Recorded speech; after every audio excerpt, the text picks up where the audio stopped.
নমস্কাৰ এণ্ড স্বাগতম জনাইছোঁ আমাৰ অন্য এটি ভিডিঅ'লৈ। ভিডিঅ'ৰ প্ৰথম কুৱেশ্যনটো হ'ব, লোকসভাত কিমানজন সদস্য কেন্দ্ৰশাসিত অঞ্চলৰ পৰা নিৰ্বাচিত হৈ আহে? লোকসভালৈ কিমানজন সদস্য কেন্দ্ৰশাসিত অঞ্চলৰ পৰা আহে বুলি সুধিছে। ইয়াৰ ৰাইট এনচাৰটো হৈ যাব অপশ্যন নম্বৰ চি 20 গৰাকী। 20 গৰাকী সদস্য অৰ্থাৎ সাংসদ লোকসভালৈ কেন্দ্ৰশাসিত অঞ্চলৰ পৰা আহে। নেক্সট কুৱেশ্যন, লোকসভালৈ ৰাষ্ট্ৰপতিয়ে কিমানজন সদস্য এংলো ইণ্ডিয়ান সম্প্ৰদায়ৰ পৰা নিৰ্বাচিত কৰিব পাৰে? লোকসভালৈ ৰাষ্ট্ৰপতিয়ে এংলো ইণ্ডিয়ান সম্প্ৰদায়ৰ পৰা কিমানগৰাকী সদস্য নিৰ্বাচিত কৰিব পাৰে বুলি সুধিছে। ইয়াৰ ৰাইট এনচাৰটো হৈ যাব অপশ্যন নম্বৰ বি 2 গৰাকী। 2 গৰাকী সদস্য নিৰ্বাচিত কৰিব পাৰে। নেক্সট কুৱেশ্যন, ভাৰতীয় সংসদৰ নিম্ন সদনক কি বুলি কোৱা হয়? ভাৰতীয় সংসদৰ নিম্ন সদন কোনখন বুলি সুধিছে। ইয়াৰ ৰাইট এনচাৰটো হৈ যাব অপশ্যন নম্বৰ বি লোকসভা। লোকসভাক নিম্ন সদন বুলি কোৱা হয়। নেক্সট কুৱেশ্যন, ভাৰতীয় সংসদৰ উচ্চ সদন কোনটো? উচ্চ সদন কোনটো বুলি সুধিছে। ইয়াৰ ৰাইট এনচাৰটো হৈ যাব option number C Rajya Sabha. Rajya Sabha হ'ল আপাৰ হাউচ।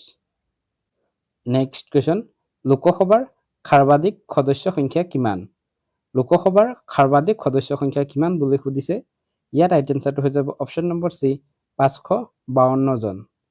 552 জন হ'ল লোকসভাৰ সৰ্বাধিক সদস্য।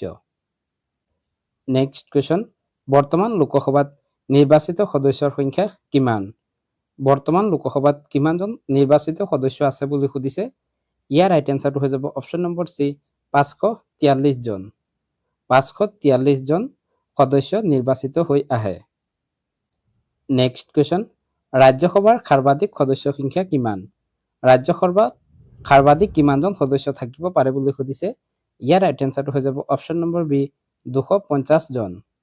250 জন সৰ্বাধিক সদস্য ৰাজ্যসভাত থাকিব পাৰে। নেক্সট কুৱেশ্যন, ৰাজ্যসভাত বৰ্তমান সদস্য সংখ্যা কিমান? বৰ্তমান ৰাজ্যসভাৰ কিমানজন সদস্য আছে বুলি সুধিছে। ইয়াৰ ৰাইট এনচাৰটো হৈ যাব অপশ্যন নম্বৰ চি 245 জন। 245 জন সদস্য বৰ্তমান ৰাজ্যসভাত আছে। নেক্সট কুৱেশ্যন, লোকসভাৰ সদস্যসকল কিমান বছৰৰ বাবে নিৰ্বাচিত হয়? লোকসভাৰ সদস্যসকলৰ কাৰ্যকাল কিমান বছৰ বুলি সুধিছে। ইয়াৰ ৰাইট এনচাৰটো হৈ যাব অপশ্যন নম্বৰ বি 5 বছৰ। লোকসভাৰ সদস্যসকলৰ কাৰ্যকাল হ'ল 5 বছৰ। নেক্সট কুৱেশ্যন, ৰাজ্যসভাৰ সদস্যসকল কিমান বছৰৰ বাবে নিৰ্বাচিত হয়? ৰাজ্যসভাৰ সদস্যসকলৰ কাৰ্যকাল কিমান বছৰ বুলি সুধিছে। ইয়াৰ ৰাইট এনচাৰটো হৈ যাব অপশ্যন নম্বৰ চি 6 বছৰ। ৰাজ্যসভাৰ সদস্যসকলৰ কাৰ্যকাল হ'ল 6 বছৰ। নেক্সট কুৱেশ্যন, প্ৰতি 2 বছৰে ৰাজ্যসভাৰ কিমান সদস্যই অৱসৰ গ্ৰহণ কৰে? প্ৰতি 2 বছৰৰ মূৰে মূৰে ৰাজ্যসভাৰ কিমানগৰাকী সদস্যই অৱসৰ গ্ৰহণ কৰে বুলি সুধিছে। ইয়াৰ ৰাইট এনচাৰটো হৈ যাব অপশ্যন নম্বৰ চি 1/3। ৰাজ্যসভাৰ 3/1 অংশ সদস্যই প্ৰতি 2 বছৰৰ মূৰে মূৰে অৱসৰ গ্ৰহণ কৰে। নেক্সট কুৱেশ্যন, ৰাজ্যসভাৰ সভাপতি কোন? প্ৰশ্নটোত সুধিছে ৰাজ্যসভাৰ সভাপতি কোন বুলি। ইয়াৰ ৰাইট এনচাৰটো হৈ যাব অপশ্যন নম্বৰ ডি ভাৰতৰ উপ-ৰাষ্ট্ৰপতি।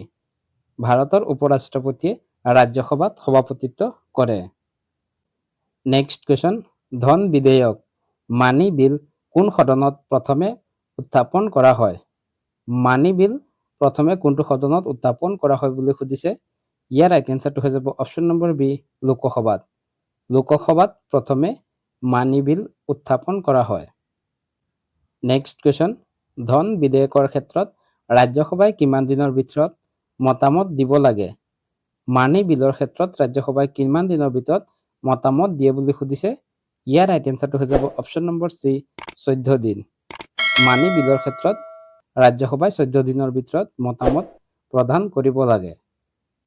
নেক্সট কুৱেশ্যন, ৰাজ্যসভাৰ সদস্য হ'বলৈ ন্যূনতম বয়স কিমান হ'ব লাগে? ৰাজ্যসভাৰ সদস্যৰ ন্যূনতম বয়স কিমান বুলি সুধিছে। ইয়াৰ ৰাইট এনচাৰটো হৈ যাব অপশ্যন নম্বৰ চি 30 বছৰ। ৰাজ্যসভাৰ সদস্য হ'বলৈ হ'লে মিনিমাম 30 ইয়াৰ্ছ হ'ব লাগে। নেক্সট কুৱেশ্যন, লোকসভা ভংগ কৰাৰ ক্ষমতা কাৰ আছে? কোনে লোকসভা ভংগ কৰিব পাৰে বুলি সুধিছে। ইয়াৰ ৰাইট এনচাৰটো হৈ যাব অপশ্যন নম্বৰ চি ৰাষ্ট্ৰপতি। ৰাষ্ট্ৰপতিয়ে লোকসভা ভংগ কৰিব পাৰে? নেক্সট কুৱেশ্যন, সংসদৰ দুয়োখন সদনৰ যৌথ অধিৱেশনত কোনে সভাপতিত্ব কৰে? লোকসভা আৰু ৰাজ্যসভাৰ যৌথ অধিৱেশনত কোনে সভাপতিত্ব কৰে বুলি সুধিছে। ইয়াৰ ৰাইট এনচাৰটো হৈ যাব অপশ্যন নম্বৰ বি, লোকসভাৰ অধ্যক্ষ। লোকসভাৰ অধ্যক্ষই আপাৰ হাউচ আৰু লয়াৰ হাউচৰ মাজত যেতিয়া যৌথ অধিৱেশন হয় সেইসমূহত অধ্যক্ষতা কৰে। নেক্সট কুৱেশ্যন, ভাৰতৰ লোকসভাৰ প্ৰথমগৰাকী অধ্যক্ষ কোন আছিল? লোকসভাৰ ভাৰতৰ প্ৰথমগৰাকী অধ্যক্ষ কোন আছিল বুলি সুধিছে। ইয়াৰ ৰাইট এনচাৰটো হৈ যাব option number C, Ganesh Vasudev Mavalankar. Ganesh Vasudev Mavalankar আছিল লোকসভাৰ প্ৰথমগৰাকী অধ্যক্ষ। নেক্সট কুৱেশ্যন, লোকসভাৰ প্ৰথমগৰাকী উপাধ্যক্ষ অৰ্থাৎ ডেপুটি স্পীকাৰ কোন আছিল? ইয়াৰ ৰাইট এনচাৰটো হৈ যাব option number B, M Ananthasayanam Ayyangar. M Ananthasayanam Ayyangar আছিল লোকসভাৰ প্ৰথমগৰাকী উপাধ্যক্ষ অৰ্থাৎ ডেপুটি স্পীকাৰ। নেক্সট কুৱেশ্যন, ৰাজ্যসভালৈ ৰাষ্ট্ৰপতিয়ে কিমানজন সদস্য নিৰ্বাচিত কৰিব পাৰে? ইয়াৰ ৰাইট এনচাৰটো হৈ যাব অপশ্যন নম্বৰ চি, 12 গৰাকী। ৰাজ্যসভালৈ ৰাষ্ট্ৰপতিয়ে মুঠ 12 গৰাকী সদস্য নিৰ্বাচিত কৰিব পাৰে। এইখিনি আছিল আজিৰ আমাৰ ভিডিঅ'টোত আলোচনা কৰিবলগীয়া যি ছ'চিয়েল ছায়েন্সৰ ক্লাছ 7ৰ সিৰিজ চলি আছিল। এই ভিডিঅ'টোত আমি 20 মোষ্ট ইম্পৰ্টেণ্ট MCQ আলোচনা কৰিলোঁ। এই কুৱেশ্যনখিনি আগন্তুক হ'বলগীয়া আছাম পুলিচ, ABUB, SI বা ADRE 3.0ৰ বাবে বহুত গুৰুত্বপূৰ্ণ। সেয়েহে আপোনালোকে ইয়াৰ আগৰ ভিডিঅ'খিনি যদি চোৱা নাই তেতিয়াহ'লে সেই ভিডিঅ'খিনিও চাবলৈ অনুৰোধ জনাইছোঁ। ইয়াৰ পিছত আজিৰ আমাৰ কুৱেশ্যনটো হ'ব MRPৰ সম্পূৰ্ণ ৰূপ কি? MRPৰ ফুল ফৰ্ম কি বুলি সুধিছে। ইয়াৰে 4টা অপশ্যন দিয়া আছে। অপশ্যনখিনিৰ ভিতৰত আপোনালোকে ৰাইট এনচাৰটো কমেণ্টত জনাই যাব। আৰু নহ'লে ইয়াৰ এনচাৰটো আপোনালোকে যদি জানিব বিচাৰে আমি ইয়াৰ আগত এই বিষয়ে আলোচনা কৰিছোঁ। যদি সেই ভিডিঅ'টো আপোনালোকে চোৱা নাই তেতিয়াহ'লে ডেছক্ৰিপশ্যনত সেই ভিডিঅ'টো লিংক দিয়া থাকিব, তাৰ পৰা গৈও সেই ভিডিঅ'টো চাই ল'ব। যদি ভিডিঅ'টোত কিবা ভুল হয় তেতিয়াহ'লে সেই ভুলটো আপোনালোকে কমেণ্টত আঙুলিয়াই দিয়াৰ লগতে ভিডিঅ'টো এটি লাইক কৰি চেনেলটো ছাবস্ক্ৰাইব কৰি যাবলৈ নাপাহৰিব। ভিডিঅ'টো শেষলৈ চোৱাৰ বাবে ধন্যবাদ। জয় আই অসম।